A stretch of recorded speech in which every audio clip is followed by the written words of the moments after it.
First of all మేమైతే చాలా ఎక్సైటెడ్గా కనిపిస్తున్నాం కదా. ఈ వీడియోలో అయితే ఒక మంచి ఎక్స్పీరియన్స్ అయితే మీతో షేర్ చేసుకుంటాము. ఏంటి వేల్ షార్క్సా అనుకుంటున్నారా? సో వెల్కమ్ టు కుస్దర్ స్టోరీస్.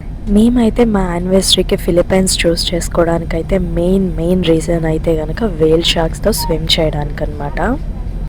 ఫిలిప్పైన్స్లో ఓస్లోబ్ అనే ఏరియాలో అయితే ఈ వేల్ షార్క్స్తో అయితే మనం స్నార్కెల్ చేయొచ్చు. సో ఇదైతే ఎర్లీ మార్నింగ్ 4 o'clockకే చూడండి అందరూ ఎంతమంది క్రౌడ్ ఉన్నారో. మనం అయితే ఇక్కడికి ముందు రోజు రీచ్ అయిపోతే కనుక మనకి చాలా ఈజీగా ఉంటుంది ప్రాసెస్ అంతా కూడా. మేమైతే అక్కడే రూమ్ తీసేసుకున్నాము, ముందు రోజు నైటే వచ్చేసాము. మార్నింగే 4 o'clock కల్లా ఇక్కడ మనకి టికెట్స్ ఇష్యూ చేస్తారు. సో ఫస్ట్ ఆఫ్ ఆల్ అయితే మనమైతే టోకెన్ తీసుకోవాలి. సో ఆ టోకెన్ కోసమే అందరూ లైన్లో వెయిట్ చేస్తున్నారనమాట. ఇక్కడ టోకెన్స్ కూడా ఎవరి వాళ్ళే తీసుకోవాలి. సో కంపల్సరీగా అందరూ రావాలి. అండ్ 4 o'clock కల్లా మాకైతే టోకెన్ వచ్చేసింది. మా నెంబర్ అయితే కనుక 13th. మేమంతా మార్నింగ్ వచ్చినా సరే 13th నెంబర్ అనమాట మంది, అంటే లైక్ 13th బోట్ అని అనుకోవాలి. మేమైతే ఫస్ట్ క్లోక్లో అవి కూడా చెక్ చేసాం, కానీ క్లోక్లో తక్కువ ఉంటుందని విన్నాము, కానీ ఇక్కడే కొంచెం మాకు కాస్ట్ తక్కువ పడింది. మాకైతే ఇక్కడ టికెట్ అయితే 1000 pesos పడింది, అంటే లైక్ 1800 అలాగా మన కరెన్సీలో ఒక్కొక్కళ్ళకి. అండ్ మేమైతే ప్రైవేట్ టూర్ అది ఏమైనా ఉందా అని అయితే ఎంక్వైరీ చేసాం, కానీ ప్రైవేట్ టూర్ అయితే లేదు. And this is for snorkelling price. ఇది కాకుండా స్కూబా కూడా ఉంటుంది. స్కూబా కూడా కొంచెం extra, and that is separate cost. మాకైతే స్కూబా ఎప్పుడు పెద్దగా అంత ఇంట్రెస్టింగ్ ఉండదు, మేము ఎప్పుడు స్నార్క్లింగే ప్రిఫర్ చేస్తాము. స్కూబా కూడా ఎక్స్పీరియన్స్ వైజ్గా అయితే చాలా వర్త్, కాకపోతే అది కిందకు ఉంటాయి షార్క్స్, సో దట్ మనం కిందకి డైవ్ చేసుకొని వెళ్ళాలి. అండ్ ఫొటోస్ వీడియోస్ కూడా మేబీ అంత క్లారిటీ రాకపోవచ్చు స్కూబాలో. So we opt for snorkelling option only. And ఇప్పుడైతే మనం జస్ట్ 4 o'clockకే మనకి జస్ట్ టోకెనే వచ్చింది. మనం వెళ్ళి ఫ్రెష్ అయిపోయి వచ్చి మన బోట్ నెంబర్ వైజ్గా మనం మొత్తం స్నార్కెల్ డ్రెస్సెస్ అన్నీ తీసుకొని అప్పుడు మళ్ళీ వస్తే సరిపోతుంది. మాకైతే రూమ్ చాలా వాకబుల్ డిస్టెన్స్లో, సో మేమైతే మళ్ళీ బ్యాక్కి వెళ్ళి వద్దామని అనుకున్నాము. వీళ్ళ దగ్గర అయితే మేము మొత్తం మనీ డీటెయిల్స్ అన్నీ కలెక్ట్ చేసుకున్నాము. సో అక్కడ చూడండి ప్రైస్ లిస్ట్ కూడా మెన్షన్ చేశారు. And this is just for snorkelling fees అంతే.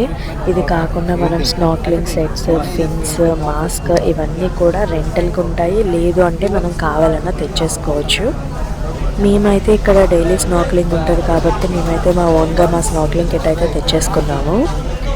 అండ్ మా బోట్ నెంబర్ వచ్చి 13. మేము అన్నీ ఎంక్వైరీ చేసి వచ్చేలోపు సన్ రైజ్ కూడా అవుతుంది. ఎంత బ్యూటిఫుల్గా ఉందో సన్ రైజ్. కరెక్ట్గా ఈ సన్ రైజ్ అయ్యే ముందే మా రూమ్ అనమాట. సో మేమైతే వెళ్ళి ఫ్రెష్ అయిపోదామని. సీరియస్గా ముందు రోజు రాత్రి మేము వచ్చినప్పుడైతే పెద్ద తుఫాను, నిజంగా ఇంకా మార్నింగ్ ప్రోగ్రామ్ క్యాన్సిల్ అవుతుంది అని అనుకున్నాము. రూమ్లో ఫ్రెష్ అయ్యేసరికి ఇంకా ఫుల్ సన్ రైజ్ అయిపోయింది. అండ్ అదే వేల్ షార్క్స్ పాయింట్. సో అందరూ ఇక్కడ బోట్స్ ఎక్కడానికైతే రెడీగా ఉంటారు. అండ్ ఒక్కొక్కళ్ళు ఎక్కి బోట్కి లైక్ 10 to 12 members అలా ఉన్నారు. అండ్ చూడండి క్రౌడ్ మాత్రం మాత్రం తగ్గలేదు. లిటరలీ 12 వరకు కూడా ఈ క్రౌడ్ అలాగా ఉంటానే ఉంది. అండ్ అరేంజ్మెంట్ కూడా చాలా బాగుంది, సీటింగ్ అరేంజ్మెంట్ అంతా. ఇక్కడైతే మనకు ఓరియంటేషన్ ఇస్తున్నారు. And can swim deeper, you can take off your life vest and leave it on the boat. And from మేమైతే ఇంకా మామూలు ఎక్సైటెడ్గా లేము అసలు. ఎప్పుడెప్పుడు వెళ్ళిపోదామా సీలోకి అని చూస్తున్నాము. స్నార్కిల్ ఒకటే ఉన్నాయి మా దగ్గర. అయితే ఫిన్స్ అయితే నేను రెంట్ తీసుకున్నాము. అండ్ తీసుకొని బోట్ కోసం అయితే క్యూలో నుంచున్నాము. ఒకరి తర్వాత ఒకళ్ళు బోట్ వైజ్గా వెళ్ళాలి నెంబర్ టోకెన్ చూపించి. సో ఇలాంటి బోట్లో మనల్ని అయితే తీసుకెళ్తారు. ఇది ప్రైవేట్ టూర్ అయితే అస్సలు కుదరదంట. సో కాబట్టి గ్రూప్ ట్రిప్లానే వెళ్ళాలి. గ్రూప్ అంటే లైక్ ఒక 8 members కలిపి ఒక్కొక్క బోట్లో తీసుకెళ్తున్నారు. జస్ట్ చాలా తక్కువ దూరంలోనే మనకైతే షార్క్స్ ఉన్నాయి. సో ఇక్కడైతే ఫిషర్మ్యాన్ అయితే వాటికి ఫీడ్ చేస్తూ ఉంటున్నాడు. సో ఫీడ్ చేస్తున్నప్పుడల్లా షార్క్స్ వస్తాయి మన దగ్గరకు. అయితే నేనైతే అందరికన్నా ముందే స్నార్క్లింగ్ కిట్ కూడా పెట్టేసుకొని రెడీగా ఉన్నాను.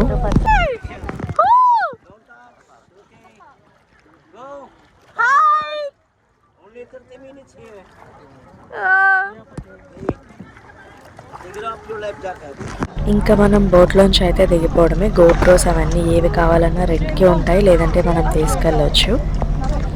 అండ్ ఇక్కడ బోట్ గైడ్కి అయితే మనం ఇస్తే మన గోప్రోతో అయితే వీడియోస్ తీస్తారు. ఇప్పుడు చూపిస్తాను చూడండి. అండ్ ఫస్ట్ అయితే ఇక్కడ కొంచెం స్విమ్ చేయలేము అనుకున్న వాళ్ళైతే కంపల్సరీ జాకెట్స్ మెయింటైన్ చేయాలి. కింద అయితే సీ చాలా డీప్గానే ఉంది. అండ్ పక్కన షార్క్ వెళ్తూ ఉంటే మాత్రం అస్సలు ప్యానిక్ అవ్వకూడదు. లిటరల్ అది 20 to 25 feet అయినా ఉంది. చాలా చాలా చాలా పెద్దది. ఫస్ట్ టైం కింద ఇలా దాన్ని స్నార్కెల్తో చూసినట్టునే అయితే చాలా ప్యానిక్ అయ్యాము. స్విమ్మింగ్ చేయలేకపోయాము. అసలు లిటరల్లీ చాలా భయం వేసింది. ఫస్ట్ ఆఫ్ ఆల్ ఇక్కడ ఒక్కొక్క బోట్కి ½ an hour టైం అనమాట. సో ఫస్ట్ అయితే దాని దగ్గర నుంచి అబ్జర్వ్ చేస్తూ ఉన్నాము. మనమైతే ఫియర్ పోయే వరకు అయితే కనుక మనం స్విమ్మింగ్ చేయలేము. అవైతే మనల్ని ఏం చేయవు, కానీ అంత పెద్ద షార్క్ ఒకేసారి చూసేసరికి ఎవరికైనా చాలా భయం వేస్తుంది. ఫిషర్మ్యాన్ అక్కడ ఫీడ్ చేస్తూ ఉంటే షార్క్స్ వస్తూ ఉంటాయి. మేము వెళ్ళిన రోజు అయితే ఒక 5-6 షార్క్స్ అయితే వచ్చాయి. కిందకైతే ఇంకా చాలా షార్క్సే ఉంటాయి.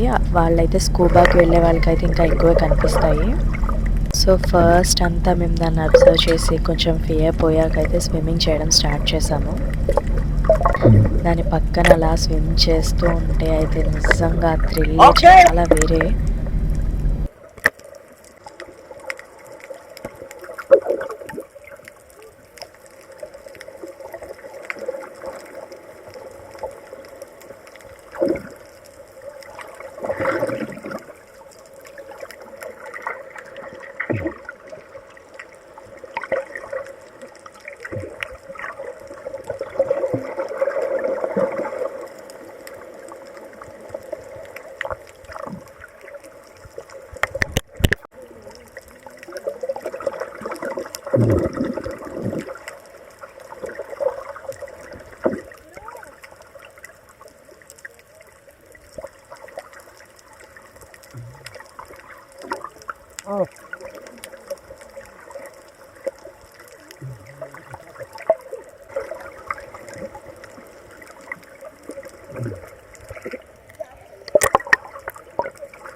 మాకైతే సీరియస్గా ఇది చాలా చాలా చాలా చాలా బెస్ట్ ఎక్స్పీరియన్స్.